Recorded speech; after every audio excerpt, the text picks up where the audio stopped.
चलो stress part हम लोग डिस्कस कर लिया। Now we are going to discuss strain. तो स्ट्रेन हमने बताया था हम लोग कितने टाइप के स्ट्रेन पढ़ने में। चलो first longitudinal strain, longitudinal strain. Second हम लोगों को क्या पढ़ने हैं, lateral strain, lateral strain. Third हम लोगों को क्या पढ़ना बच्चा, volumetric strain. Okay, and fourth हम लोगों को क्या पढ़ना है, शियर स्ट्रेन। ठीक है, फोर्थ हम लोगों को क्या पढ़ना है, शियर स्ट्रेन। ओके, तो स्ट्रेन का मतलब क्या होता है, जब हम लोग किसी बॉडी पे फोर्स अप्लाई करते हैं, जैसे हुआ क्या, मान लेते हैं एक एक करके हम लोग डिस्कस करते हैं। जैसे मैंने इस बॉडी पे फोर्स अप्लाई किया, तो इस एक्सटर्नल फोर्स को रेजिस्ट करने के लिए इस बॉडी के अंदर कुछ इंटरनल फोर्सेस जनरेट हुए। तो हुआ क्या, जैसे मैं इसमें फोर्स अप्लाई करूंगा, क्या बॉडी में क्या स्टार्ट हो जाता है, डिफॉर्मेशन। क्या स्टार्ट हो जाता है, डिफॉर्मेशन। दैट मीन्स के लेंथ में चेंज होना स्टार्ट हो जाता है। अब ये जो है इसका इंटरनल रेजिस्टिव फोर्सेस काफ़ी ज़्यादा है, इसलिए आपको चेंज दिख नहीं रहा है।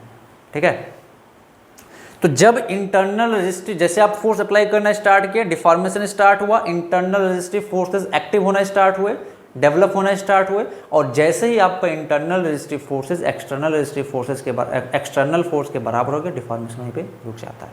तो जब तक internal resistive force external force को अपोज करने की कैपेबिलिटी डेवलप कर पाता है, तब तक बॉडी में कुछ ना कुछ डिफॉर्मेशन हो चुका होता है। तब तक बॉडी में कुछ ना कुछ डिफॉर्मेशन हो चुका होता है। मेरे पास एक है, आपको दिखाता हूं मैं। ठीक है, जैसे अपने पास ये रबर बैंड है ना, ये रबर बैंड है। अब इस रबर बैंड पे मैं थोड़ा सा जैसे फोर्स लगाऊं, देखो आपको डिफॉर्मेशन दिख रहा है, चेंज हो गया है ना। और फोर्स लगाऊंगा और डिफॉर्मेशन होगा, और फोर्स लगाऊंगा और डिफॉर्मेशन होगा, लेंथ बढ़ता जाएगा, और फोर्स लगाऊंगा और डिफॉर्मेशन होगा, और जैसे फोर्स हटा लूंगा वापस से अपने ओरिजिनल लेंथ में वापस आ गया। फिर जैसे फोर्स लगाऊंगा डिफॉर्मेशन, जितना ज़्यादा फोर्स लगाऊंगा उतना ज़्यादा डिफॉर्मेशन होगा। समझ पा रहे हो। तो जब जैसे मैं अभी कोई फोर्स नहीं, मैं जस्ट इसको होल्ड करके रखा हूँ, कोई फोर्स नहीं लगाया हूँ। ठीक है, मैंने थोड़ा सा फोर्स लगाया, बॉडी में क्या किया हमने, जैसे एक्सटर्नल फोर्स लगाया, इस रबर बैंड के अंदर इंटरनल रेजिस्टिव फोर्सेस एक्टिव होना स्टार्ट हो जाते हैं। और जब वो इंटरनल रेजिस्टिव फोर्सेस इतने कैपेबल होते हैं, हो पाते हैं कि एक्सटर्नल फोर्स को अपोज कर सकें, तब तक कुछ ना कुछ बॉडी में डिफॉर्मेशन हो चुका होता है। बॉडी का शेप क्या हो जाता है, साइज़ क्या हो जाता है, चेंज हो जाता है। ठीक है, और कितना चेंज हुआ उस डिवाइड बाई ओरिजिनल लेंथ, उसको हम लोग क्या कहते हैं, स्ट्रेन कहते हैं। क्या कहते हैं, स्ट्रेन कहते हैं। जैसे मैंने मान लीजिए इसका लेंथ था 4 सेंटीमीटर, मैंने फोर्स लगाया, इसका लेंथ हो गया 5 सेंटीमीटर, 1 सेंटीमीटर बढ़ गया, तो 1 सेंटीमीटर को हम लोग क्या कहते हैं, इलॉन्गेशन कहते हैं। क्या कहते हैं, इलॉन्गेशन। और अगर हम लोग इसके ओरिजिनल लेंथ से डिवाइड कर देते हैं तो हमें क्या मिल जाता है, स्ट्रेन। समझ पा रहे हो। अब इस पर मैं फोर्स लगाता जाऊँगा, तो जैसा मैंने लास्ट क्लास में दिखाया था, थोड़ी देर बाद ये क्या हो जाएगा, ब्रेक हो जाएगा, है ना। क्योंकि अब ब्रेकिंग स्ट्रेंथ हम लोग पार कर चुके, यानी कि इसके अंदर जो इंटरनल रेजिस्टिव फोर्सेस थे, जितनी कैपेबिलिटी थी, वो अपना मैक्सिमम लिमिट को हमने एक्सटर्नल फोर्स लगा के एक्सीड कर दिया, तो ये मटेरियल क्या हो जा रहा है, ब्रेक हो जा रहा है। ठीक है, खैर वो ब्रेकिंग स्ट्रेंथ तो हमने एक अलग ही लेक्चर में डिस्कस किया। तो हमको पढ़ने हैं longitudinal strain, lateral strain, volumetric strain and shear strain. एक एक करके हम लोग डिस्कस करते हैं। छोटा सा टॉपिक है ना, यहीं पे ख़त्म करते हैं, 10 मिनट लगेगा। सबसे फर्स्ट हेडिंग डालें लॉन्गिट्यूडनल स्ट्रेन। फर्स्ट हेडिंग डालें longitudinal strain. First heading longitudinal strain. First longitudinal strain. तो लॉन्गिट्यूडनल स्ट्रेन क्या होता है, ratio of change in length to its original length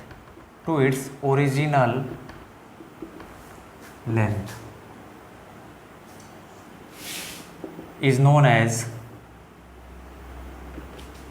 longitudinal strain. Longitudinal strain is known as longitudinal strain। ठीक है, जैसे मान लेते हैं मान लेते हैं ये कोई रॉड था, ठीक है,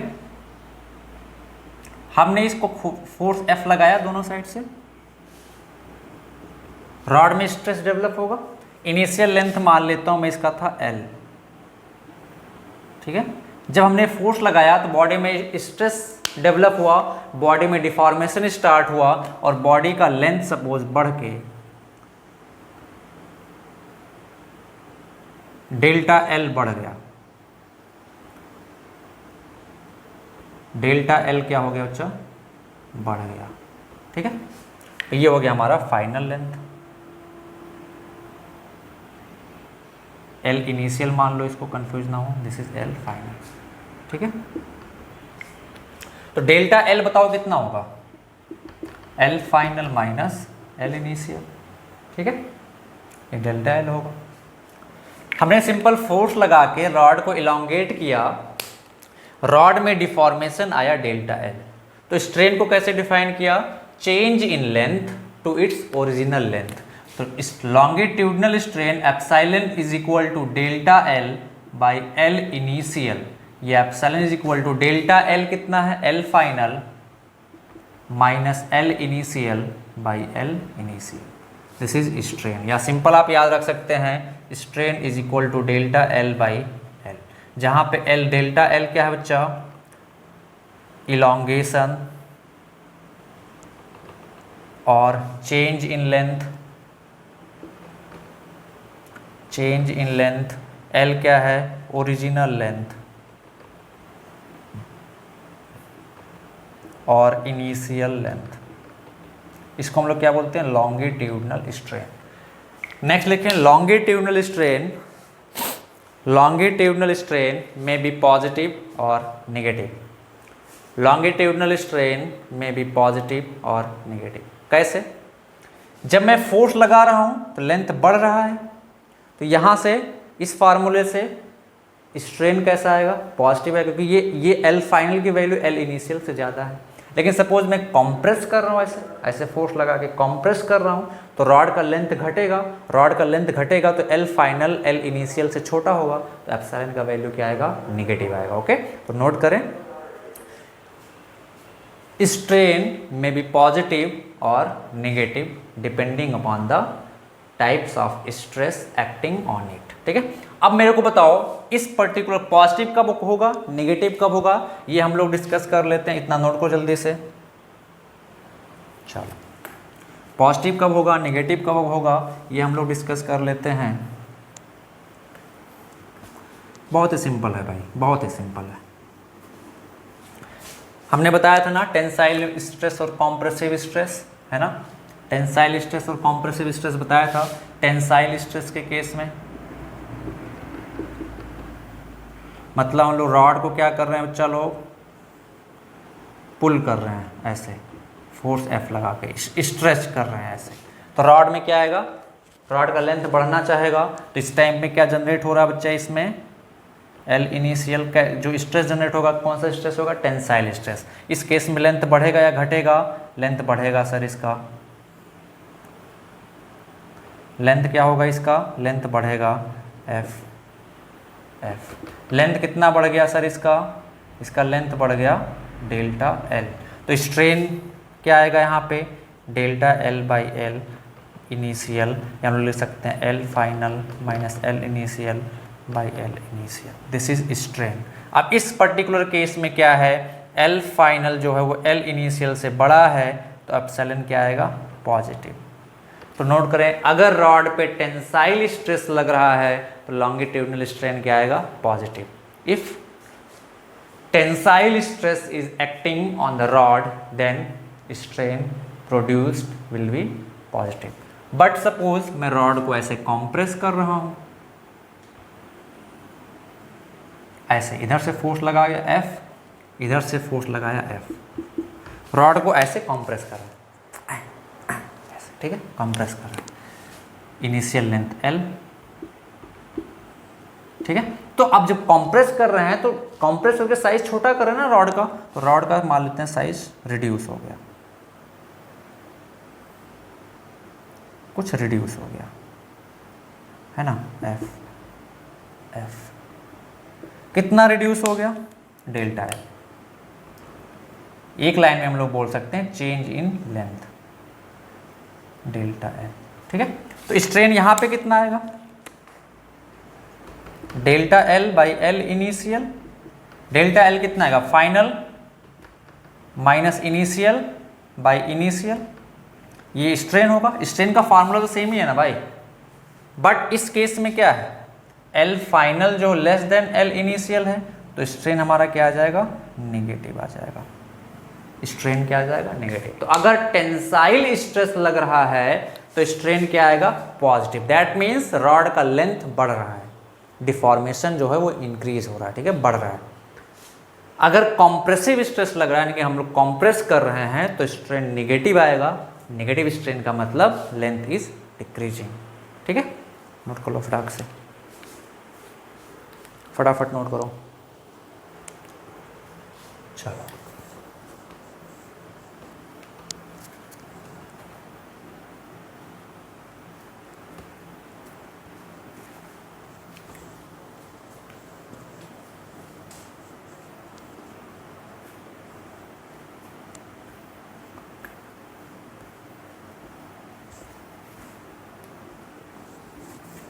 नेक्स्ट देखो, अब मैं क्वेश्चन नहीं दे रहा कि आप स्ट्रेन बताओ, ठीक है। 10 सेंटीमीटर पहले लेंथ था, फोर्स लगाया तो 12 हो गया, तो स्ट्रेन बताओ। बहुत ही सिंपल, आप कर सकते हो उसको, ठीक है। नेक्स्ट क्वेश्चन, नेक्स्ट लिखे sorry second, lateral strain. Lateral strain, lateral strain क्या होता है आप समझेंगे इसको। जैसे मान लेते हैं, है ना, ये इनहेरिट होता है लॉन्गिट्यूडनल की वजह से, समझ पा रहे हो। लैटरल स्ट्रेन कोई मतलब अलग से नहीं होता है, वो इनहेरिट में मिल जाता है हमको, समझ पा रहे हो। मतलब कि लॉन्गिट्यूडनल स्ट्रेन है तो लैटरल है, समझ पा रहे हो, इनहेरिट में मिल जाता है। जैसे मैं जब इसको लेंथ खींचूंगा, खींच के बढ़ाऊंगा तो क्रॉस सेक्शन का रिड्यूस हो जाएगा, समझ पा रहे हो। तो जब मैं इसमें खींच के स्ट्रेन लॉन्गिट्यूडनल स्ट्रेन प्रोड्यूस कर रहा हूँ, तो ऑटोमेटिकली इसका जो क्रॉस सेक्शन है या डायमीटर है वो रिड्यूस हो जाए। तो जो रिड्यूस हो जाएगा तो उसमें तो एक स्ट्रेन आया, उसी स्ट्रेन को हम लोग क्या कहते हैं, लैटरल स्ट्रेन कहते हैं। सिमिलरली अगर मैं इसको कंप्रेस करके इसका लेंथ छोटा करूंगा तो इसका क्रॉस सेक्शन क्या हो जाएगा, बढ़ जाएगा, यानी कि डायमीटर क्या हो जाएगा, बढ़ जाएगा। तो एक ऑटोमेटिकली हमको एक स्ट्रेन मिल गया, और इस स्ट्रेन को हम लोग क्या कहते हैं, लैटरल स्ट्रेन, ठीक है। तो ये इनहेरिट होता है। एग्जाम्पल के लिए जैसे मान लेते हैं ये कोई रॉड था, ठीक है, हमने इसका डायमीटर मान लेते हैं डी था, डी इनिशियल, ठीक है।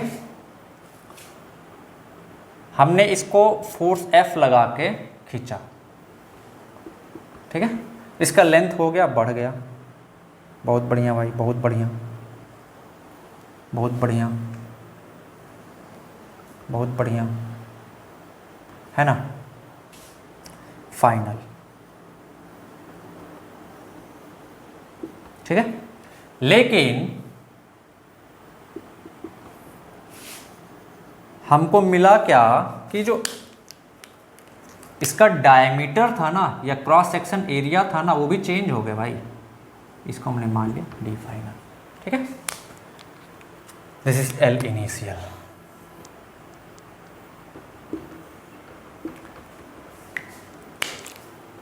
मैंने स्ट्रेन क्या प्रोड्यूस किया, ये वाला स्ट्रेन, लॉन्गिट्यूडनल स्ट्रेन प्रोड्यूस किया। लेंथ कितना बढ़ाया इसका, डेल्टा एल।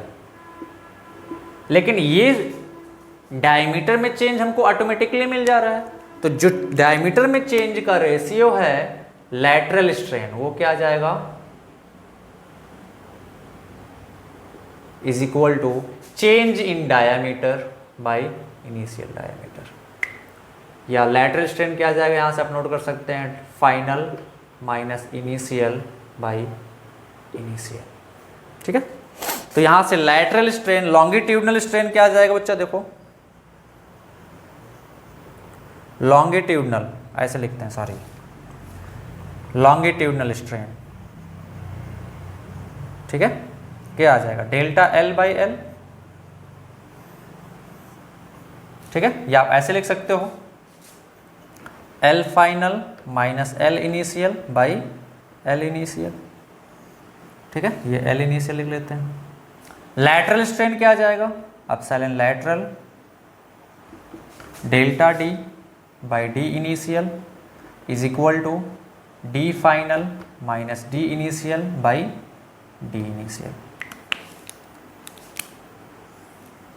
समझ पा रहे हो, कुछ कंक्लूजन निकाल पा रहे हो यहाँ से इन दोनों को देख के। अगर लॉन्गिट्यूडनल स्ट्रेन पॉजिटिव है, लॉन्गिट्यूडनल स्ट्रेन पॉजिटिव होने का मतलब फाइनल लेंथ जो है वो इनिशियल लेंथ से बड़ा है, तो लैटरल स्ट्रेन जो होगा वो निगेटिव होगा। कैसे, क्रॉस सेक्शन रिड्यूस है, लेकिन डी फाइनल जो है वो डी इनिशियल से छोटा होगा, तो लैटरल स्ट्रेन क्या आ जाएगा, नेगेटिव। यानी कि हम लोग यहाँ से लिख सकते हैं कि इफ एप्सिलॉन लॉन्गिट्यूडनल पॉजिटिव है तो लैटरल जो होगा, लैटरल स्ट्रेन वो क्या होगा, नेगेटिव होगा। आप समझ पा रहे हो, खींच के बढ़ाएंगे तो क्रॉस सेक्शन घट जाएगा, डी फाइनल छोटा होगा डी इनिशियल से, तो ये क्या आ जाएगा, नेगेटिव। यहाँ पे एल फाइनल क्या है, एल इनिशियल से बड़ा है, तो एप्सिलॉन क्या है, पॉजिटिव। तो लॉन्गिट्यूडनल स्ट्रेन अगर पॉजिटिव है तो लैटरल स्ट्रेन नेगेटिव होगा। सिमिलरली अगर हम लोग इसको कॉम्प्रेस करें, इसको हम लोग कॉम्प्रेस करें तो क्या होगा, लेंथ घट जाएगा और क्रॉस सेक्शन बढ़ जाएगा, नहीं कि डी फाइनल उस केस में क्या होगा, डी इनिशियल से ज़्यादा होगा, तो ये लैटरल पॉजिटिव आ जाएगा, लॉन्गिट्यूडनल नेगेटिव आ जाएगा, क्योंकि L final is less than L initial, तो ये क्या आ जाएगा, नेगेटिव आ जाएगा। तो अब इसको नोट कर लेंगे फटाक से, एक ये इंपॉर्टेंट पॉइंट है। यानी कि अगर मैं एक लाइन में कंक्लूड करूं, मैं इसको बार बार नहीं लिखा रहा हूं, अगर मैं एक लाइन में कंक्लूड करूं लैटरल स्ट्रेन और इसको, है ना, तो क्या लिखेंगे, lateral and longitudinal strain will be opposite in sign.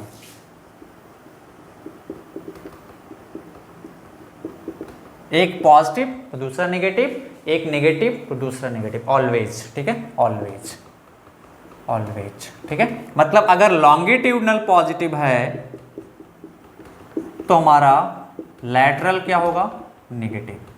अगर लॉन्गिट्यूडनल नेगेटिव है तो हमारा लैटरल क्या होगा, लैटरल स्ट्रेन क्या होगा, पॉजिटिव होगा। क्यों होगा, समझ पा रहे हो, लॉन्गिट्यूडनल का पॉजिटिव होने का मतलब फाइनल लेंथ ज़्यादा, खींच के मैंने लेंथ बढ़ा दिया तो क्रॉस सेक्शन अपने आप घट जाएगा, तो डेल्टा डी का वैल्यू नेगेटिव आ जाएगा। लॉन्गिट्यूडनल नेगेटिव का मतलब हमने लेंथ घटा दिया, कॉम्प्रेस करके लेंथ घटा दिया, तो क्रॉस सेक्शन बढ़ जाएगा, तो जो लैटरल स्ट्रेन है वो क्या आ जाएगा, पॉजिटिव आ जाएगा, ठीक है। आप नोट करो फटाक से। नेक्स्ट मिटाएं इसको,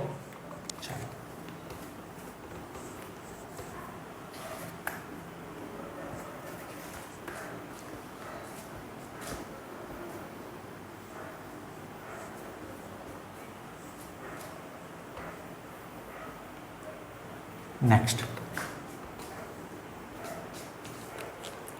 थर्ड क्या था, volumetric strain.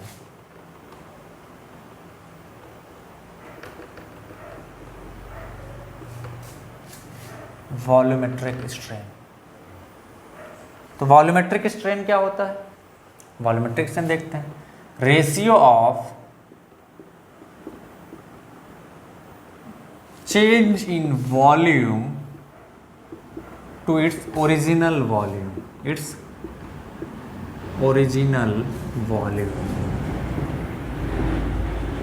is known as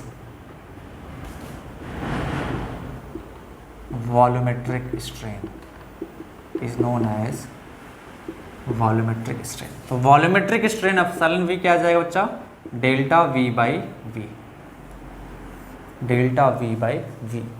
epsilon V यानी volumetric strain is equal change in volume by original volume.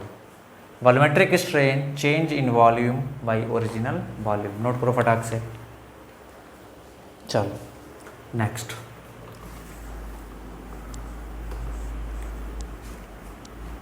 फटाफट नेक्स्ट लिखे हैं पहला पार्ट, वॉल्यूमेट्रिक स्ट्रेन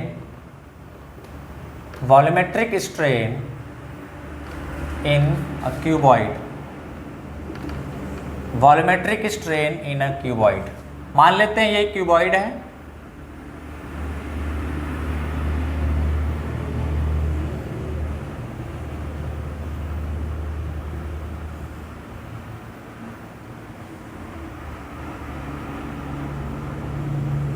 ठीक है। दिस लेंथ इज L,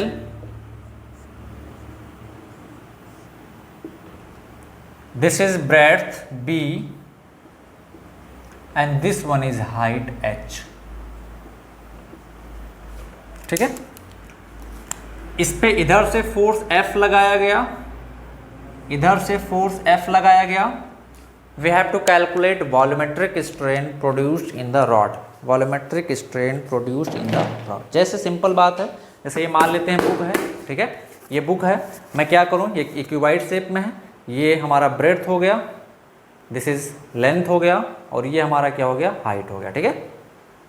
तो मैं इस पर क्या करूँ, ऐसे खींचूँ इसको, तो इसमें के वॉल्यूम में कुछ चेंज आएगा, तो वॉल्यूमेट्रिक स्ट्रेन हम लोगों को निकालना है। तो मैं बहुत ही सिंपल तरीका, आप कई तरीके से कर सकते हैं, लेंथ में फाइनल लेंथ L फाइनल मान लें, जो भी करना, ठीक है। बहुत ही सिंपल तरीका मैं बताऊंगा। मेरे को बताओ वॉल्यूम होगा क्या इस क्यूबॉइड का, L into B into H, LN ले लो दोनों side, LN B is equal to LN L into B into H.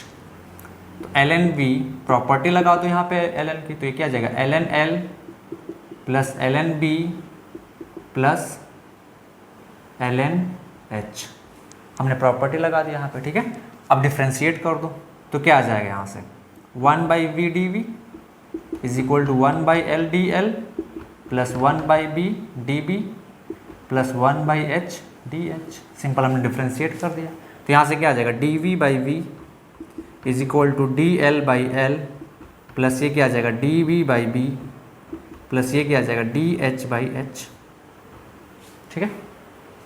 ये हम लोग इसको डी वी बाई बी को क्या लिख सकते हैं, डेल्टा वी बाई वी, ये क्या आ जाएगा, डेल्टा एल बाई एल, ये क्या आ जाएगा, डेल्टा बी बाई बी, ये क्या आ जाएगा, डेल्टा एच बाई एच। बहुत ही सिंपल डेरिवेशन मैंने बताया है, समझ पा रहे हो। आप क्या करते, इनिशियल वॉल्यूम निकालते, फिर फाइनल वॉल्यूम निकालते, कैसे, L dash into B dash into H dash करके, समझ पा रहे हो। काफ़ी टाइम लगता है, फिर आप एल डैश को लिखते एल प्लस डेल्टा एल, ऐसे लिखते हो ना, एल डैश को लिखते L plus delta L into B plus delta B into H plus delta H. काफ़ी टाइम लगता है, सब्ट्रैक्ट करते डेल्टा बी, फिर डिवाइड करते, तब आंसर। हमने लॉग ले लिया तो बहुत आसानी से आ गया, ठीक है। लॉग लेने के बाद बहुत ही आसानी से आ जाएगा, ये आ गया। अब डेल्टा वी बाई बी क्या है, volumetric strain. Delta L by के एल क्या है, strain in length. Delta B by B क्या है, strain in breadth. Delta H by H क्या है, स्ट्रेन इन हाइट। तो हम लोग लिख सकते हैं कि क्यूबॉइड में volumetric strain is the sum of strain in length, strain in breadth and strain in height, ठीक है।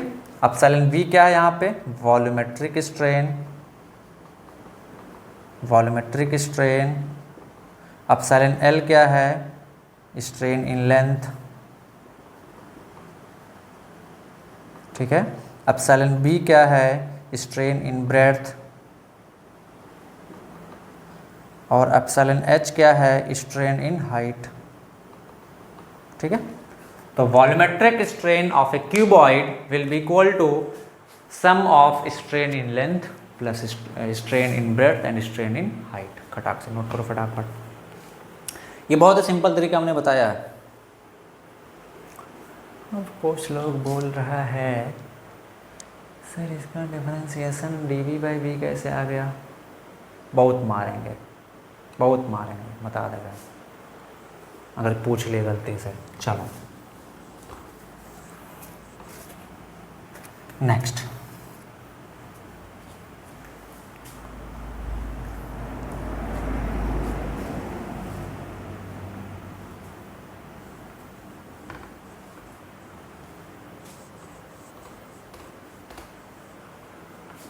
नेक्स्ट क्वेश्चन बताएंगे सभी लोग। एक सिलिंड्रिकल रॉड है,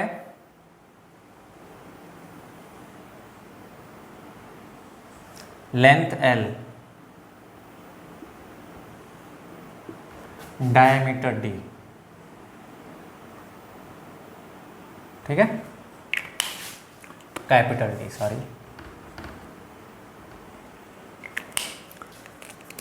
F फोर्स लगा के पुल किया गया, सिलिंड्रिकल रॉड, ठीक है। देन वॉल्यूमेट्रिक स्ट्रेन, फटाफट बताएंगे, volumetric strain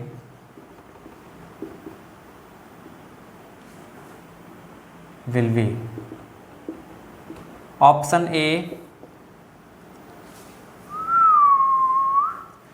2 epsilon L plus epsilon D, option B epsilon N plus 2 epsilon D, option C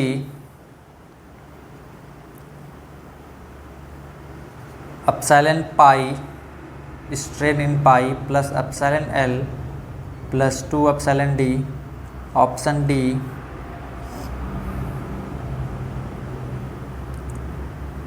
epsilon pi by 4 plus epsilon L plus 2 epsilon D, option E none of these। चलो बताओ फटाक से। Epsilon L क्या है? Strain in length. Epsilon D क्या है? Strain in diameter, ठीक है। एप्सिलॉन पाई क्या है? स्ट्रेन इन पाई। चलो फटाक से बताओ बिना देर किए हुए। वॉल्यूमेट्रिक स्ट्रेन,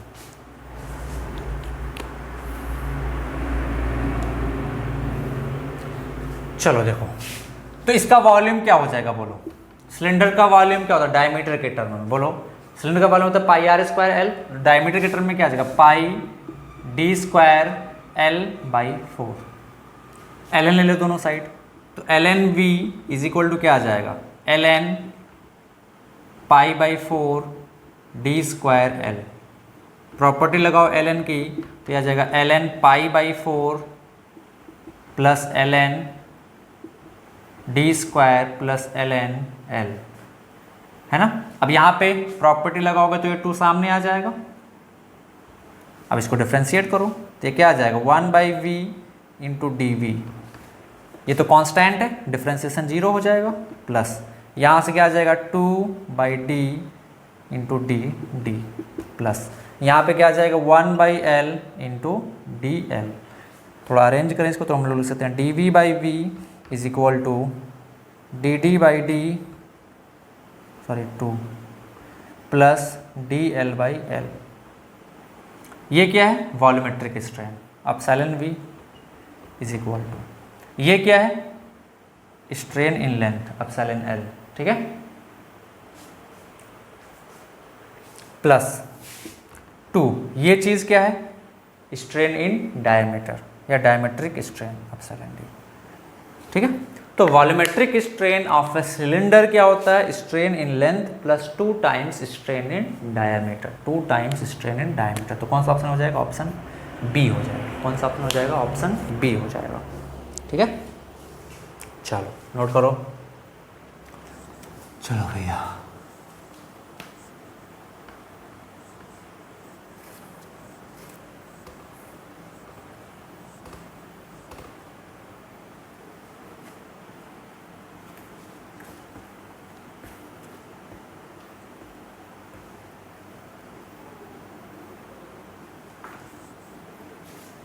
चलो नेक्स्ट,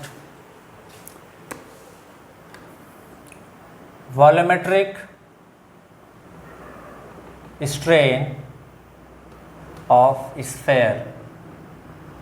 ये तुम लोगों का होमवर्क है, मैं आंसर बता दे रहा हूँ सेम उसी तरीके से। 3 एप्सिलॉन डी, जहाँ पे एप्सिलॉन डी क्या है? Strain in diameter, strain in diameter, ठीक है। एप्सिलॉन डी क्या है? Strain in diameter. ये मैंने बता दिया आप लोगों को, एप्सिलॉन डी, है ना। ये तुम लोगों का होमवर्क है, कैसे प्रूफ करना है आप लोग करेंगे, ठीक है। सो नेक्स्ट राइट डाउन, जहरीला सांप। नेक्स्ट राइट डाउन, जहरीला सांप।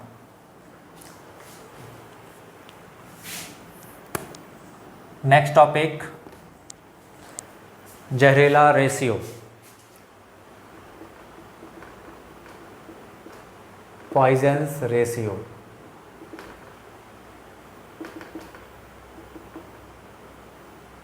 Next topic Poisson's ratio.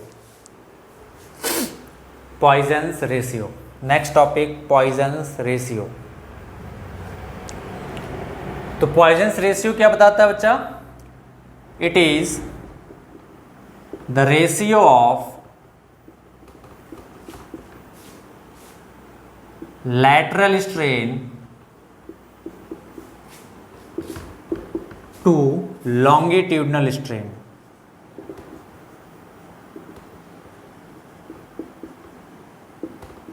It is the ratio of lateral strain to longitudinal strain।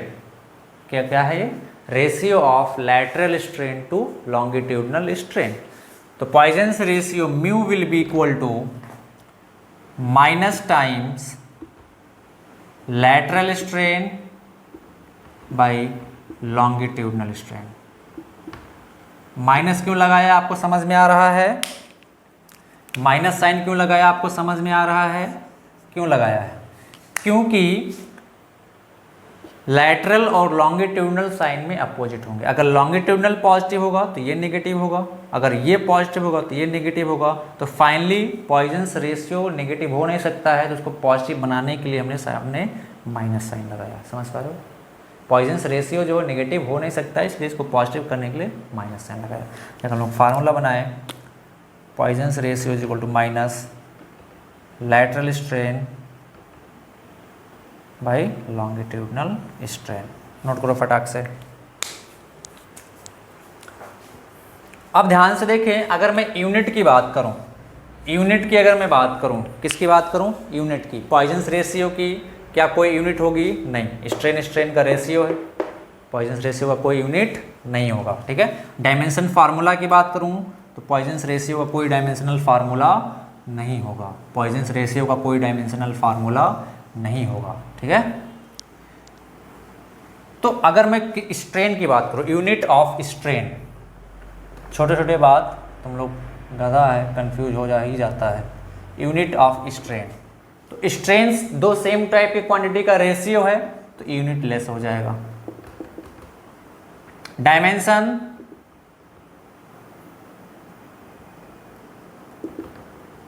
No dimension. Same ही क्वांटिटी का रेशियो है तो कोई डायमेंशन नहीं होगा।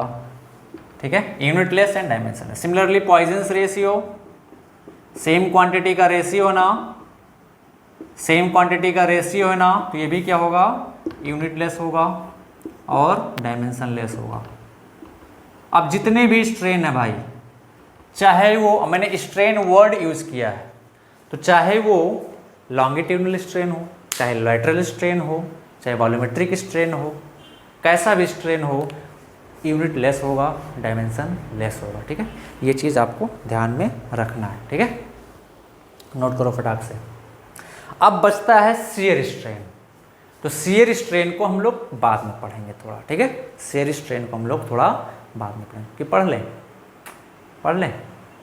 चलो पढ़ लेते हैं। नहीं, बाद में पढ़ेंगे। ठीक है। वहाँ पे थोड़ा एक और अलग से क्वेश्चन कराना होगा हमको, तो वहाँ पे हम लोग पढ़ेंगे। ठीक है। शियर स्ट्रेन को। चलो next. Next write down Hooke's law. Hooke's law, Hooke's law very very important. पूरा इलास्टिसिटी यही है, हुक्स लॉ ही है, समझ लो। इसी के इर्द गिर्द घूमेगी। अभी तक जो चीज़ें हमने डिफाइन किया है, इस लॉ तक पहुंचने के लिए डिफाइन किया है। मैंने स्ट्रेस डिफाइन किया, स्ट्रेन डिफाइन किया, अभी तक यही चीज़ हुआ है, वो इस लॉ तक पहुंचने के लिए किया। ठीक है। तो this is the backbone of this chapter elasticity. Okay, note करो। चलो आप लोग हुक्स लॉ पढ़ते हैं। तो हुक्स लॉ का सबसे पहले हम लोग स्टेटमेंट देखते हैं। तो हुक्स लॉ का स्टेटमेंट क्या है? Hooke's law states that stress applied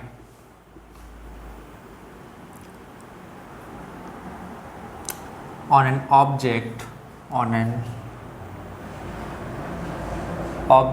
is directly proportional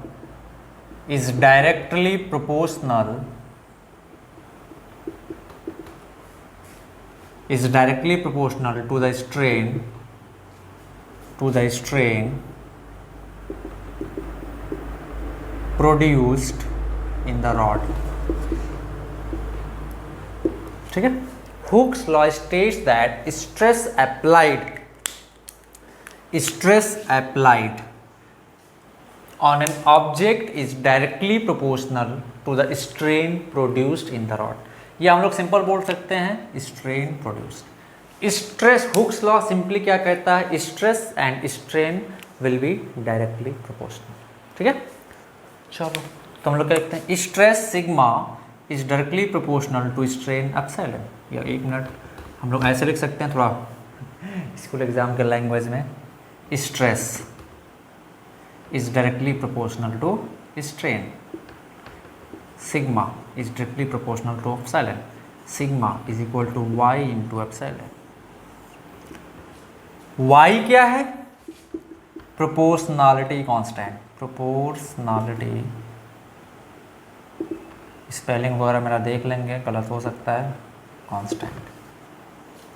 और इस प्रोपोर्शनलिटी कांस्टेंट को एक बहुत अच्छे साइंटिस्ट थे जिनके नाम पे जानी जाती है, जिससे हम लोग मेज़र करते हैं, किसी भी मटेरियल के स्ट्रेंथ को मेज़र करते हैं उस प्रॉपर्टी के नाम पे, उसको हम लोग क्या बोलते हैं, यंग्स मॉडुलस, जवान ratio. y is known as Young's modulus. और इस y को हम लोग क्या बोलते हैं, modulus of elasticity, modulus of elasticity. तो कंफ्यूज नहीं होंगे, अगर आपको मॉडुलस ऑफ इलास्टिसिटी दिया हुआ है या यंग्स मॉडुलस दिया हुआ है, ये दोनों एक ही चीज़ है, एक ही नाम है, दोनों का मतलब एक ही होता है। ठीक है, यंग्स मॉडुलस या मॉडुलस ऑफ इलास्टिसिटी। ठीक है, यंग्स एक साइंटिस्ट थे जिनके नाम पे रखा गया इसको। ठीक है, ये होता है स्ट्रेस एंड स्ट्रेन। ठीक है, अब ये यंग्स मॉडुलस होता है क्या है, या मॉडुलस ऑफ इलास्टिसिटी होती क्या है, मटेरियल की एक प्रॉपर्टी होती है। क्या होती है, मटेरियल की एक प्रॉपर्टी होती है। क्या होती है, मटेरियल की एक प्रॉपर्टी होती है जिससे हम लोग स्ट्रेंथ को मेज़र करते हैं, जिससे हम लोग स्ट्रेंथ को मेज़र करते हैं। फॉर एग्जांपल, जैसे यहाँ पे ध्यान से देखो, अगर y इज इक्वल टू, मैं y की बात करूँ, सॉरी स्ट्रेन की बात करूँ, एप्सिलॉन, तो सिग्मा बाई y, तो y का वैल्यू, यंग्स मॉडुलस का वैल्यू किसी मटेरियल का जितना ज़्यादा होगा, समझ पा रहे हो, y का वैल्यू किसी मटेरियल का जितना ज़्यादा होगा उसमें स्ट्रेन उतना ही कम प्रोड्यूस होगा और उतना ही ज़्यादा वो स्ट्रॉन्ग मटेरियल होगा। समझ पा रहे हो। तो अब यहीं पे एक क्वेश्चन पूछा जाता है कि स्टील ज़्यादा इलास्टिक है या फिर रबर ज़्यादा इलास्टिक है। जैसे ये रबर है ना, ये ज़्यादा इलास्टिक है। अच्छा, हम इसको मैं क्वेश्चन पूछता हूँ, चलो बताओ, ये रबर ज़्यादा इलास्टिक है या स्टील। ओके, रबर ज़्यादा इलास्टिक है या स्टील। ठीक है, option A, which one is more elastic, option A rubber, option B steel. चलो, which one is more elastic, option A rubber, option B steel, कौन सा ज़्यादा इलास्टिक होगा दोनों में बताना है। तो कौन सा होगा, स्टील होगा बच्चा, कौन सा होगा, स्टील होगा। इसको हम लोग कैसे कंपेयर कर सकते हैं, यंग्स मॉडुलस से, जिसका y का वैल्यू ज़्यादा वो ज़्यादा इलास्टिक। इलास्टिक का मतलब ये नहीं है बच्चा कि लेंथ कितना बढ़ रहा है, समझ पा रहे हो, जैसे इसे थोड़ा सा फोर्स लगाने पर लेंथ बढ़ गया, इसका मतलब है ना कि ये ज़्यादा इलास्टिक है। नो, इलास्टिक का मतलब, समझ पा रहे हो, जिसका y का वैल्यू ज़्यादा है। समझ पा रहे हो, स्टील का जो y का वैल्यू होता है बहुत ज़्यादा होता है। ठीक है, तो स्टील जो है मोर इलास्टिक है। या इलास्टिक का मतलब ही होता है कि प्रॉपर्टी ऑफ मटेरियल, इलास्टिसिटी की प्रॉपर्टी डेफिनेशन क्या होती है कि property of material by virtue of which it can regain its shape and size completely. तो स्टील जो होता है, आप उसमें फोर्स लगाओगे, जैसे स्टील रॉड है, इसमें फोर्स में अगर हाथ लगा कोई इलांगेशन नहीं कर पाऊंगा, ज़्यादा बहुत कम इलांगेशन होगा। तो इसमें जब हम फोर्स लगा तुरंत छोड़ता हूँ ना, तो अपने शेप एंड साइज को ये मोर रैपिडली रीगेन करती है कंपेयर टू रबर। समझ पा रहे हो, ये तो होगा सिंपल डेफिनेशन, है ना। या हम लोग ऐसे y का हमारे पास होता है क्या, modulus of elasticity of different material का चार्ट होता है, वैल्यू हमको होती है, आप गूगल करोगे modulus of elasticity of rubber, modulus of elasticity of iron, modulus of elasticity of steel, modulus of elasticity of copper, हर सभी का आपको मिलेगा, ठीक है। तो मॉडुलस ऑफ इलास्टिसिटी वाई, इसका वैल्यू देख के भी हम लोग बता सकते हैं कि कौन ज़्यादा इलास्टिक होगा और कौन कम इलास्टिक होगा। समझ पा रहे हो? तो ये बहुत जेन्युइन क्वेश्चन लोग पूछते हैं कि रबर और स्टील में कौन ज़्यादा इलास्टिक है। तो लोगों में कन्फ्यूजन क्या होता है कि जो जिसका ज़्यादा लेंथ बढ़ेगा वो ज़्यादा इलास्टिक होगा। नहीं, इसमें सबसे ज़्यादा इलास्टिक कौन होगा? स्टील ज़्यादा इलास्टिक। इलास्टिक कौन सबसे ज़्यादा होगा? स्टील होगा, क्योंकि स्टील में जो इलांगेशन होता है एप्सिलॉन, उसकी वैल्यू बहुत कम होती है। बहुत ज़्यादा फोर्स लगा दोगे तो भी उसमें इलांगेशन बहुत कम होता है। समझ पा रहे हो? तो मोर रैपिडली उस शेप को रीगेन कर पाती है। समझ पा रहे हो? इसलिए स्टील का होता है मोर इलास्टिक होता है। एक सिंपल डेफिनेशन से हो गया। लेकिन इस स्टील दोनों में कौन ज़्यादा इलास्टिक है हम लोग यंग्स मॉडुलस की वैल्यू देख के बता सकते हैं। यंग मॉडुलस की वैल्यू स्टील की काफ़ी ज़्यादा होती है, रबर की काफ़ी कम होती है, ठीक है। अच्छा,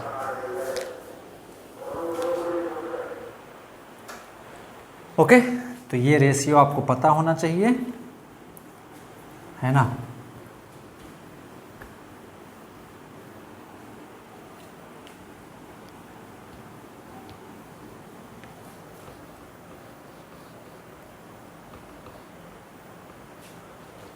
ठीक है, तो हमने क्या देखा कि stress sigma is equal to Y into epsilon. ठीक है, जहां पे सिग्मा क्या है बच्चा? स्ट्रेस। सिग्मा क्या है? स्ट्रेस। वाई क्या है? Young's modulus. यंग्स मॉडुलस और मॉडुलस ऑफ इलास्टिसिटी, जो भी बोलना है, मॉडुलस ऑफ इलास्टिसिटी। ठीक है, जो बोलना आप बोल सकते हो। और एप्सिलॉन क्या? स्ट्रेन। ठीक है, एप्सिलॉन क्या? अच्छा, स्ट्रेन है। ठीक है, अच्छा, मैं अगर ग्राफ प्लॉट करूं इसमें, है ना, स्ट्रेस वर्सेस स्ट्रेन का अगर मैं ग्राफ प्लॉट करूं, this is strain, this is strain, stress, यानी कि हमने वाई एक्सिस पे सिग्मा को रिप्रेजेंट किया है, एक्स एक्सिस पे एप्सिलॉन को रिप्रेजेंट किया। तो ध्यान से देखो, sigma is equal to Y into epsilon में सिग्मा को हमने वाई एक्सिस पे रिप्रेजेंट किया है, एप्सिलॉन को, स्ट्रेन को एक्स एक्सिस पे रिप्रेजेंट किया है। तो ये वाई क्या होगा हमारा? Slope M. तो क्या ये Y is equal to M X से कंपेयर कर पा रहे हो? Y is equal to M X कैसा है? किस का ग्राफ है? स्ट्रेट लाइन का, पासिंग थ्रू ओरिजिन। तो इस केस में क्या होगा? हमारा जो ग्राफ आएगा will be passing through origin, something like that, straight line. और ये जो स्लोप है इस स्ट्रेट लाइन का, जो स्लोप है थीटा, ये जो स्लोप है वो क्या बताएगा हमको? Slope is equal to tan theta. ये हमको क्या बताएगा बच्चा? यंग्स मॉडुलस का वैल्यू देगा y। क्या देगा? यंग्स मॉडुलस का वैल्यू देगा y। समझ पा रहे हो? ग्राफ समझ में आया? नोट कर लो फटाक से। चलो एक दो क्वेश्चन करते हैं, इससे फिर हम लोग आगे बढ़ते हैं। तो इस ग्राफ में जिसका स्लोप ज़्यादा उसका यंग मॉडुलस का वैल्यू ज़्यादा होगा। ठीक है,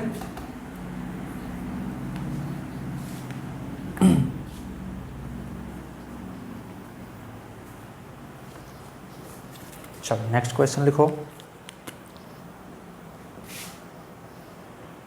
stress strain diagram, sorry stress strain graph for 3 material A, B, C। ठीक है, for 3 material A, B and C is given. This is theta A, this is theta B, this is theta C। ठीक है, then choose correct option. Choose correct option. Option A, Young modulus of A greater than Young modulus of B greater than Young modulus of C. Option A, Young modulus of A less than Young modulus of B less than Young modulus of C. Option C, Young's modulus of A is equal to Young modulus of B is equal to Young's modulus of C. फटाफट भाई, बच्चा वाला question फटाफट, बिना देर किए बताओ, बिना देर किए हुए। तो देख सिंपल सी बात है, कौन सा ऑप्शन करेक्ट होगा वहाँ पे? ऑप्शन बी करेक्ट होगा। कैसे? हमने क्या बताया था? स्ट्रेस वाई एक्सिस पे, स्ट्रेन एक्स एक्सिस पे। तो हम लोग इससे कंपेयर करें, सिग्मा इज इक्वल टू क्या होता है? Y into epsilon. ये हमारा वाई एक्सिस पे है, ये हमारा एक्स एक्सिस पे। तो ये हमारा क्या होगा? स्लोप। क्या होगा, स्लोप होगा, यानी कि जो यंग मॉडुलस होगा स्लोप होगा। तो स्लोप ज़्यादा तो यंग मॉडुलस ज़्यादा। तो मेरे को यहाँ पे बताओ सबसे ज़्यादा स्लोप किसका, थीटा सी का, फिर थीटा बी, फिर थीटा ए। तो young modulus of C is greater than Young modulus of B is greater than Young modulus of A. तो सबसे ज़्यादा यंग मॉडुलस इसका सी का, फिर सबसे उसके बाद बी का, फिर उसके बाद ए का। तो सबसे कम किसका है, ए का। तो हमारा कौन सा ऑप्शन हो जाएगा, ऑप्शन बी हो जाएगा। बच्चा छोटा छोटा क्वेश्चन है, बच्चों वाला क्वेश्चन पूछ रहा हूँ, ठीक है। नेक्स्ट क्वेश्चन मैं इसी में छोटा सा पूछूं आप लोगों से कि भैया ये स्ट्रेन हो गया, ये स्ट्रेस हो गया, दो मटेरियल का हमने ड्रॉ किया, material A, material B. This angle is 30 degree, this angle is 60 degree. Then ratio of Y A by Y B, ratio of Y A by Y B, young ratio of Young's modulus of A to the young modulus of B. Option A 3:1, option B 1:3। जल्दी से बताएं कौन सा होगा, फटाफट आप बता सकते हैं। चलो सॉल्व करें इसको, बच्चा वाला क्वेश्चन है, ठीक है। खुश होते रहिए, बढ़िया। हाँ सर बन रहा है, सब कुछ तो बन रहा है। आईआईटी तुम्हारा ऐसे ही क्लियर हो जाएगा, खुश हो जाइए सॉल्व करके छोटा छोटा क्वेश्चन ऐसे, है ना। वहाँ जाएंगे तो हिलेगा ही नहीं क्वेश्चन। हो जाएगा, बोलो। यंग मॉडुलस ऑफ ए, देखो कंपेयर करना सीखेंगे, ऐसा आंख बंद करके नहीं। हम लोग क्या देखेंगे, सिग्मा इज इक्वल टू क्या होता है, वाई इंटू एप्सिलॉन होता है। सिग्मा इक्वल टू क्या होता है, वाई इंटू एप्सिलॉन। सिग्मा कहाँ पे है, वाई पे, ये कहाँ पे है, एक्स पे। तो ये डेफिनेटली क्या है, स्लोप, ठीक है। तो स्लोप क्या डिपेंड कर रहा है, यंग्स मॉडुलस। तो यंग मॉडुलस ऑफ ए क्या आ जाएगा, slope tan 30। Young's modulus of B क्या आ जाएगा, स्लोप tan 60। डिवाइड कर दें, रेशियो पूछा है तो कितना आ जाएगा यहाँ से 1/3। So option B is correct. Which option is correct, option B is correct. Note करो फटाक से। चलो भैया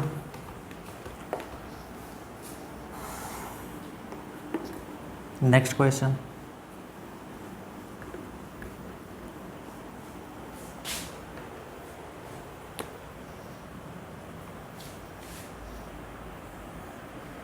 सिग्मा एप्सिलॉन ए बी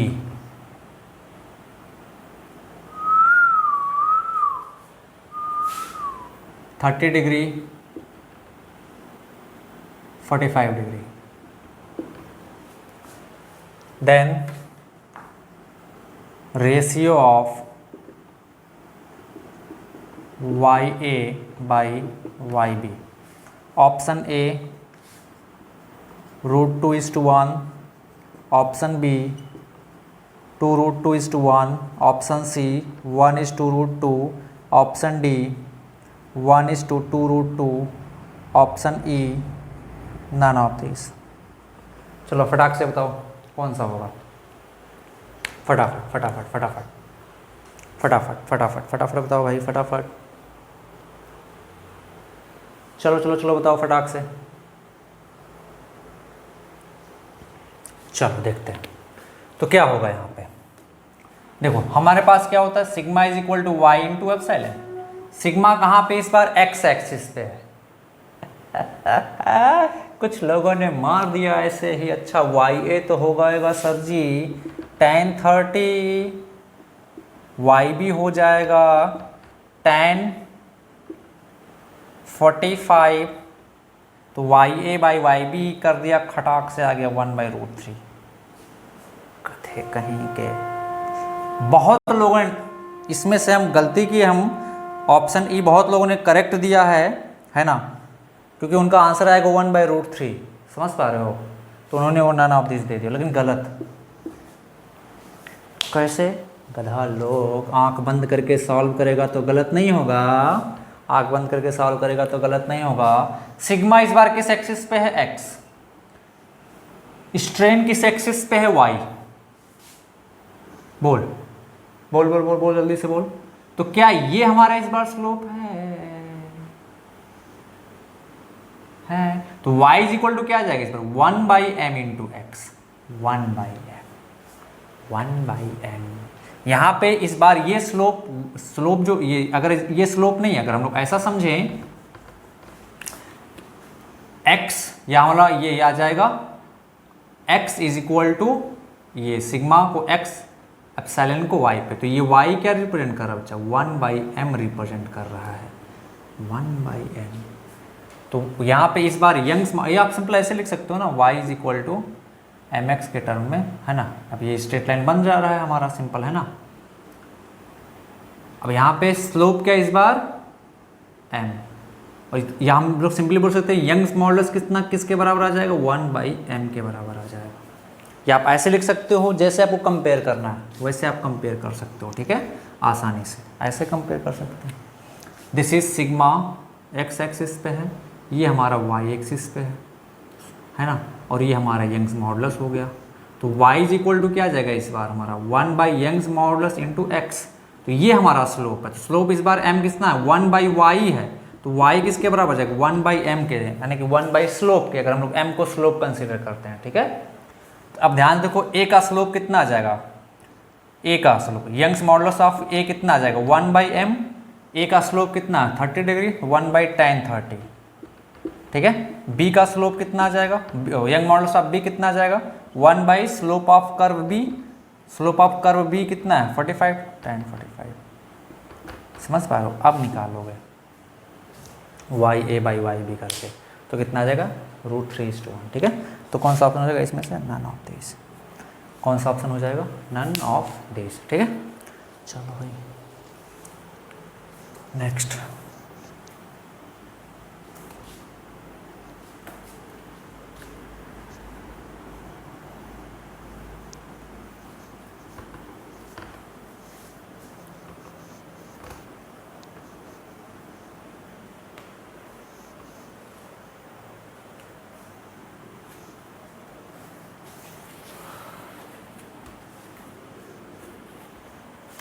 तो हमने क्या पढ़ लिया, हुक्स लॉ पढ़ लिया। नेक्स्ट क्लास में हम लोग क्या पढ़ेंगे, इलॉन्गेशन के बारे में पढ़ेंगे, ठीक है। सो नेक्स्ट लेक्चर में हम लोग मिलते हैं, टाटा बाय बाय, तब तक के लिए।